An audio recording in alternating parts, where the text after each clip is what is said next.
खैबर पख्तूनख्वा के बल्दियाती नुमाइंदों ने इख्तियारात और फंड्स की अदम मुंतकली के खिलाफ सूबाई हुकूमत के खिलाफ एहतजाजन पार्लियामेंट के बाहर मुजाहरा किया। इस्लामाबाद में होने वाले एहतजाज में शरीक बल्दियाती नुमाइंदों ने खैबर पख्तूनख्वा हुकूमत के खिलाफ शदीद नारेबाजी की और बल्दियाती इदारों को गैर फाल बनाने पर सख्त तहफ़्फ़ुज़ात का इजहार किया। मुजाहिरीन ने मौक़िफ़ इख्तियार किया कि अवामी मसाइल के हल के लिए मुंतखब बल्दियाती नुमाइंदों को बाइख्तियार बनाना नागुज़ीर है। खैबर पख्तूनख्वा के बल्दियाती नुमाइंदों ने इख्तियारात और फंड्स की अदम मुंतकली के खिलाफ सूबाई हुकूमत के खिलाफ एहतजाजन पार्लियामेंट के बाहर मुजाहरा किया। इस्लामाबाद में होने वाले एहतजाज में शरीक बल्दियाती नुमाइंदों ने खैबर पख्तूनख्वा हुकूमत के खिलाफ शदीद नारेबाजी की और बल्दियाती इदारों को गैर फाल बनाने पर सख्त तहफ़्फ़ुज़ात का इजहार किया।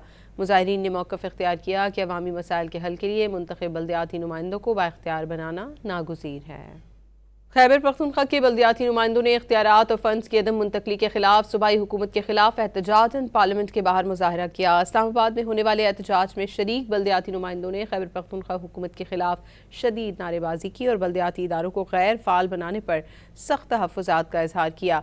मुजाहिरीन ने मौक़िफ़ इख्तियार किया कि अवामी मसाइल के हल के लिए मुंतखब बल्दियाती नुमाइंदों को बाइख्तियार बनाना नागुज़ीर है।